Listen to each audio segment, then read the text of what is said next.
Hello, my name's Chris Jones. Welcome to our first session. Now, our first session, we will be discussing developing the early years childcare and young people's workforce sector. And in this expert session, our panel will explore childcare as a career path, the different childcare settings, and of course, suggest steps to help your childcare business thrive. So our first speaker is Jane Roach, and Jane will introduce herself and her background in childcare services, and then we'll talk through what it takes to create and run a successful and sustainable business in the childcare sector. So, Jane, over to you. So how did I get involved in childcare? Probably goes back to being inspired, and that would be by my mum, who was also a care worker. She was a nurse going back in the 60s when I was born, and at that point a working single mum as being widowed. So I became, obviously as I grew up, well aware of those difficulties they were as anybody working and then obviously having children needed the childcare sector to support them. So my career started over 40 years ago now, and this was when I decided at school, wasn't very academic, and took a City & Guilds course in community care. And from that, I got the bug, really. I went on then to do my nursery nursing at what was an NNEB in college. And from that then, created a career, and my career path continued then for another good 10 years, gaining knowledge and experience throughout different sectors within the childcare sector. Made the big decision then as a wife and with two young children to make the move down to Wales with my husband as well, and set up a childcare nursery. And we did that and continued to run businesses in relation to that for again another 20 odd years of childcare working. And throughout that period I've used the childcare sector to develop my career. I went on to do a HND in nursery management, and then after that then also now I'm studying a master's as well. So the career paths and the career opportunities were there for me to be able to take. But if you'd have asked me that as a 15-year-old taking my City & Guilds, I would never have thought that this is where I would be today. So it just goes to show that with the right opportunities available and that inspiration that was my mum, that you can have a fabulous career path within the childcare sector. And that's what we're going to be talking about today. And I wanted to share that with everybody today as well.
we've just seen the video clip of Create Play, and that is a really good example of what childcare we have available here in Wales, and there are going to be lots of variations on that.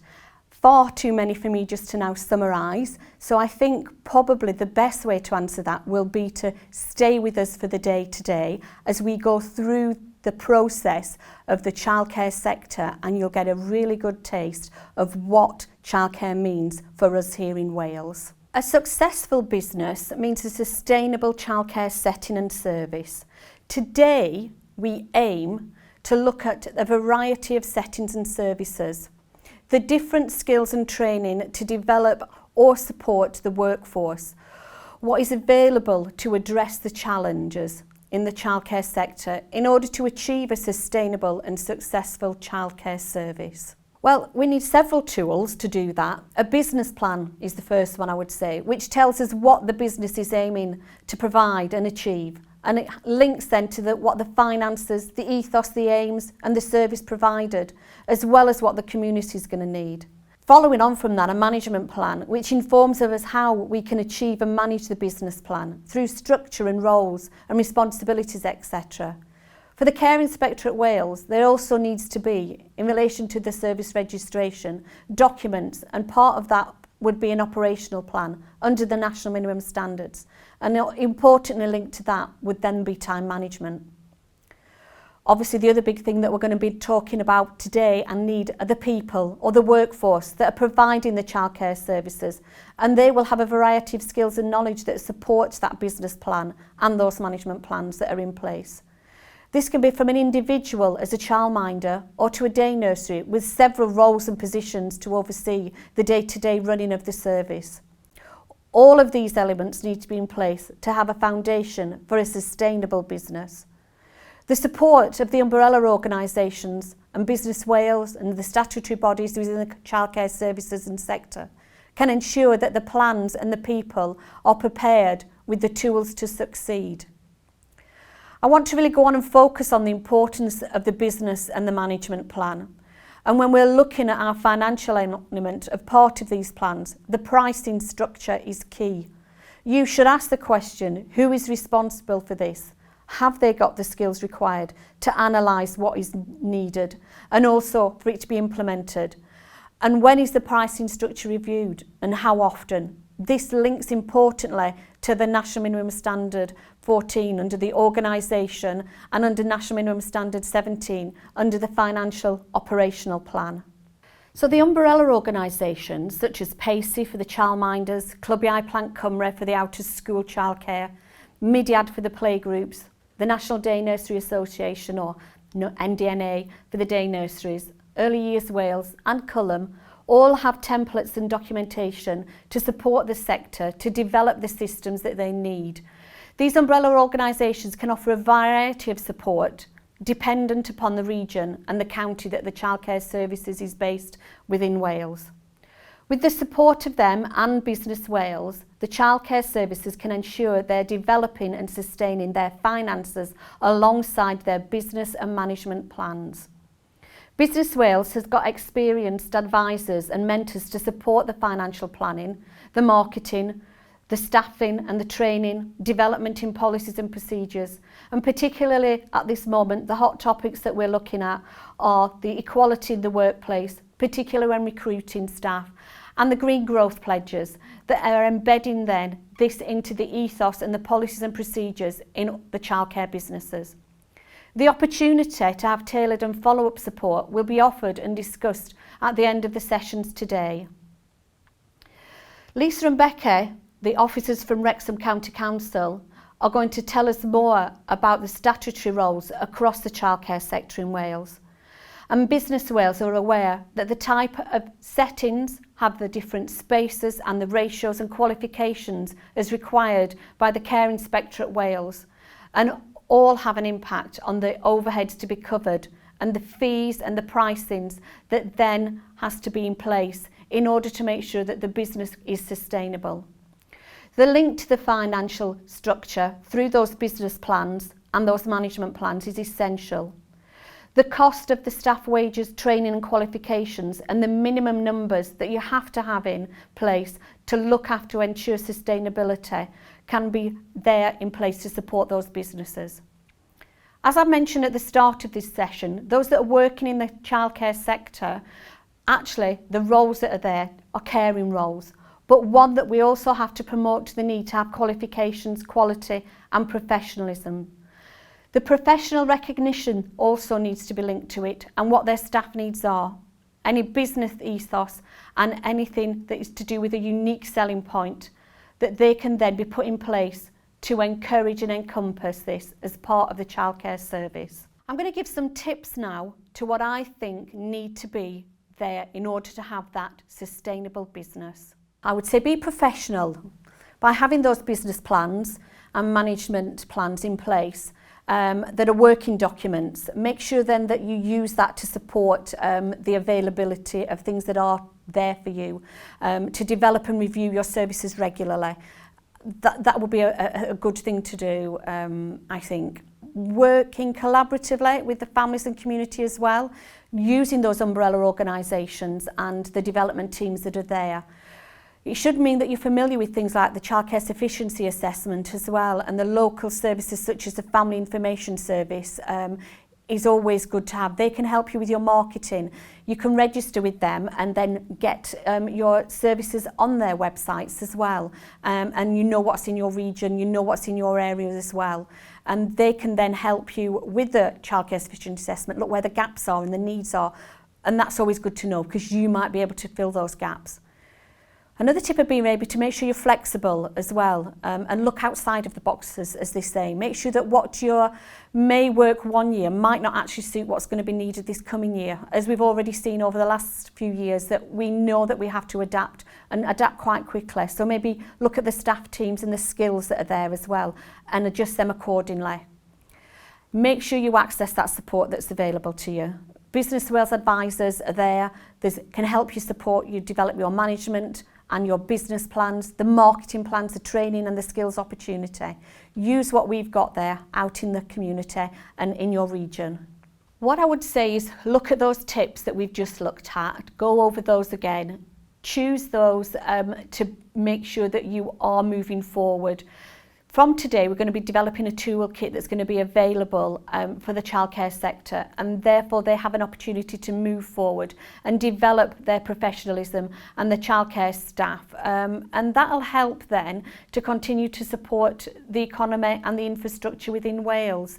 We've seen through the last few years that the childcare has been working hand in hand with organisations such as the Health Service in order for the health workers to be able to go into work and then support the economy, but also make sure that moving forward, I would say that we include then working in partnership with other organisations, looking at what the training opportunities are.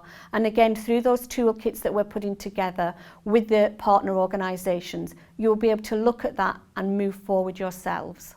Moving forward now, we've got some examples today of services in childcare settings that are already set up, and one of those is going to be Elemental Adventure, who are an incorporation company that have set up with support that has then got directors and are part of the a duty of company directors, and there are some workshops that we're going to be able to offer in order for any other services that want to have a look at how they can develop their business into becoming an incorporate company and the benefits of those and the disadvantages of those as well.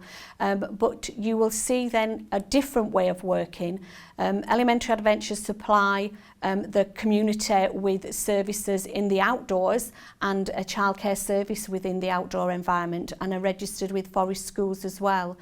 So they're a really good example of maybe working in a slightly different way to maybe how people have thought of working and running a business.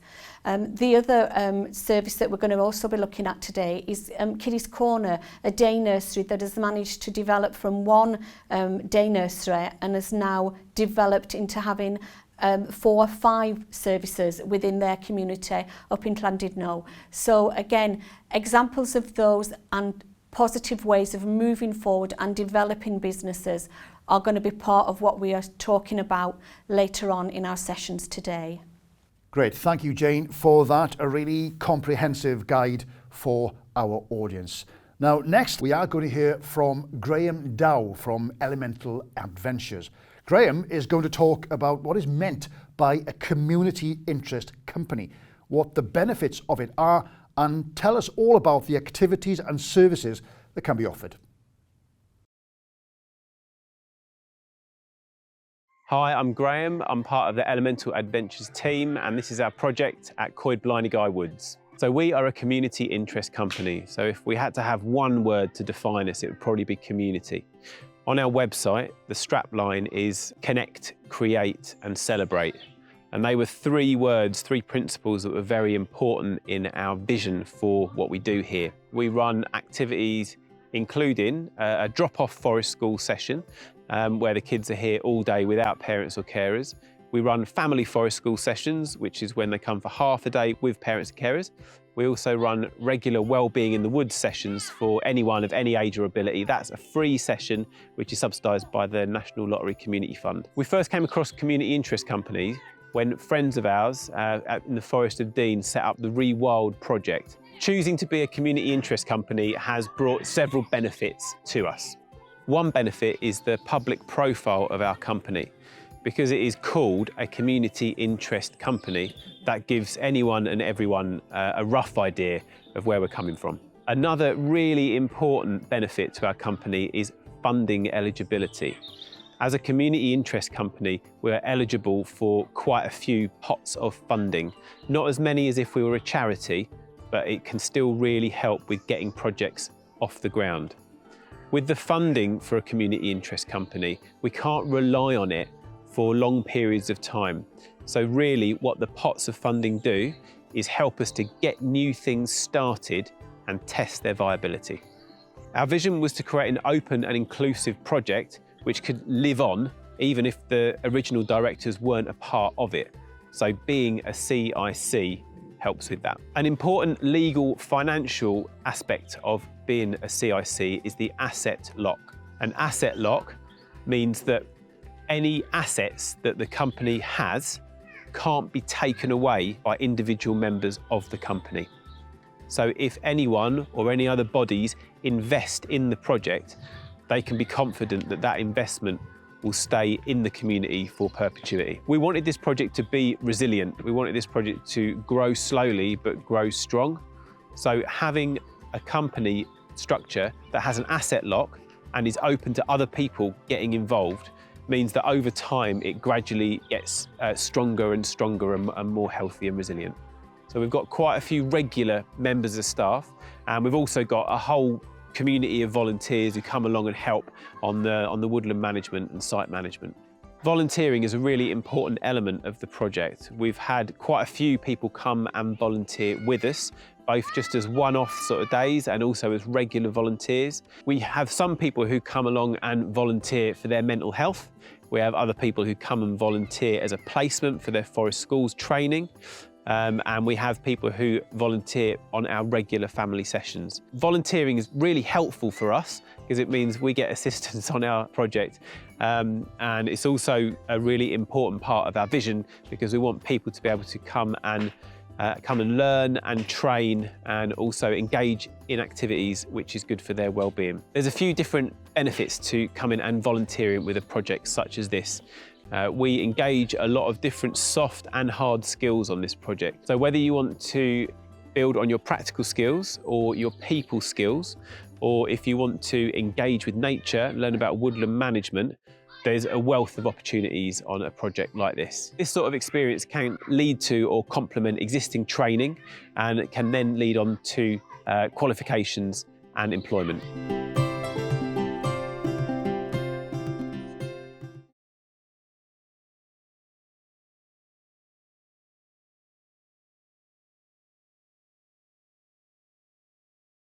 Thank you, Graham. Of course, Elemental Adventures is a good example of a setting delivering against priorities outlined in the Welsh Government Play Strategy.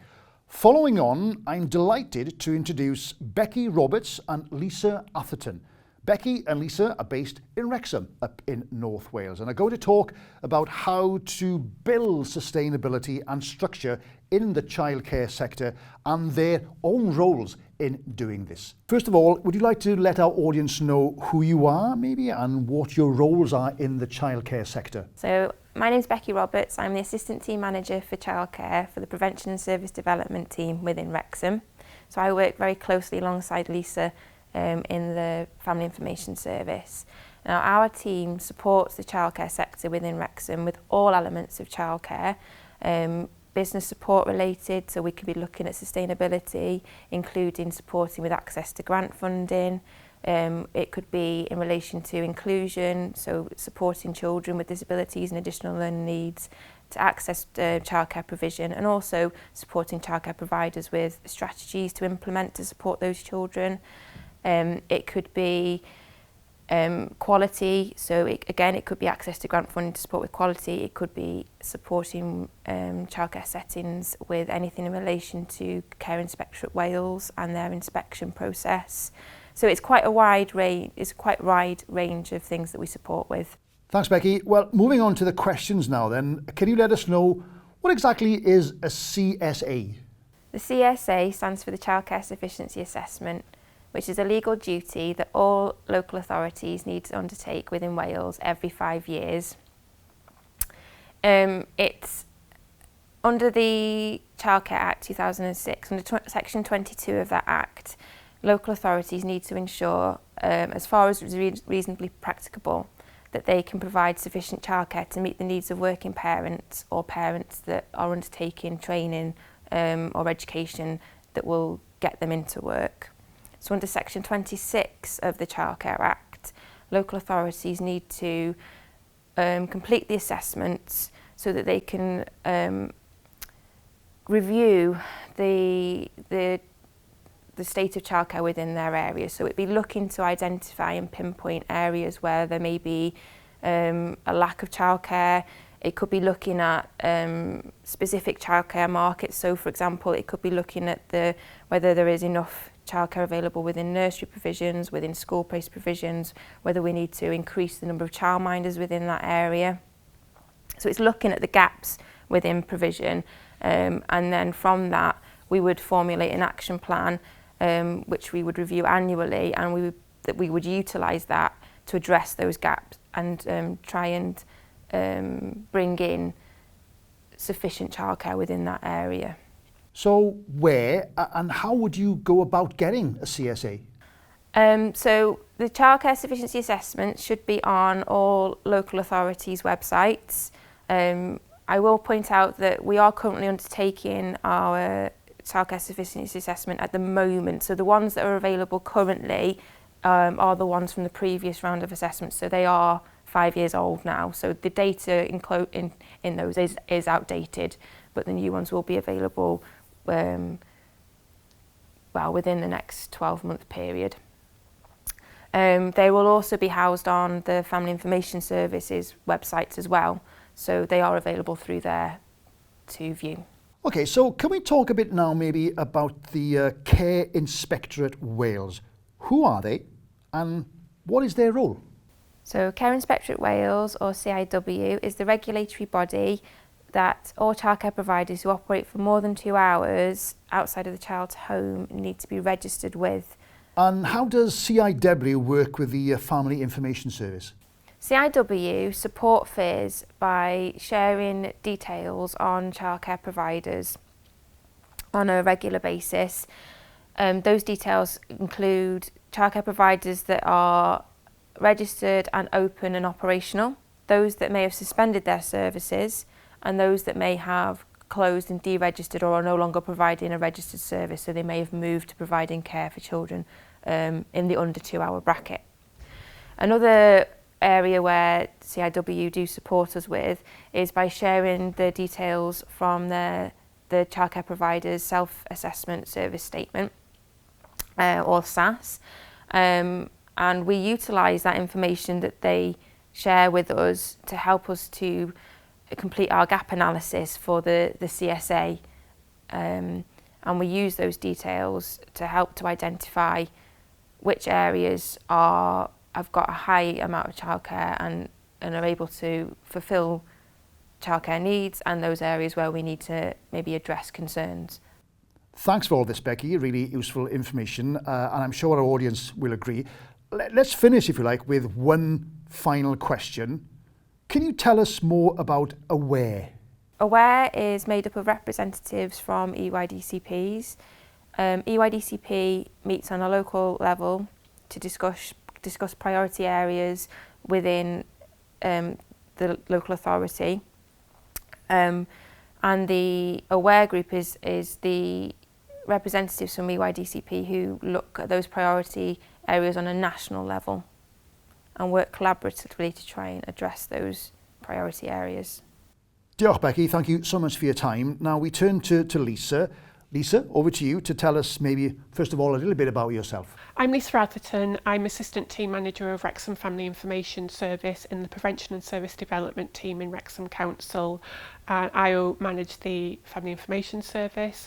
I'm also chair of the FIS network in Wales and work closely with Welsh Government in ensuring that family information services are high on the agenda. So what's the role of the Family Information Service? The Family Information Service is an information, advice and guidance service for families in Wales, supporting families with children from birth up to the child's 20th birthday, including during pregnancy. And we provide them with information on a wide range of issues, from childcare to information on help with childcare costs, sources of local support that's available to support their family, education, parenting, mental wellbeing, advocacy and much, much more. We are a statutory requirement that local authorities have to provide. So under the Section 27 of the Childcare Act, they must provide this service to families. So in terms of childcare and how we support the childcare market, we obviously provide that information to parents to help them make the decision about what's available to them. And to do that, we maintain a database of childcare settings that's available locally, which is completely free for settings to put their information onto, and will always be free for that to happen. And with just that link between parents and childcare settings. I think it's agreed that the way forward is through collaboration. So how do you see this as part of FIS's role? We all have to work in collaboration to support the childcare market. We can't work in isolation to ensure that we've got a stable market. So it's really, really important that locally and nationally and regionally that we are coming together to pool resources, to pool knowledge and expertise for the best interests of the market. So locally that might be with other teams within the local authority area, it might be with external partners, and then regionally it would be, and nationally it would be with other local authority areas, Welsh Government, Cullen partners, CIW, Social Care Wales, play organisations, but also then support organisations like Busnes Wales, organisations that support parents back into work and training like Communities for Work and PACE, higher and further education colleges. We've all got that part to play, and only by coming together that we can create that sustainable market that's in the best interests of settings, families and children. Thank you, Lisa, and thank you, Becky. Now that brings us to the end of the first session. We hope you found it useful and can join us for the second session later on. So for now, goodbye.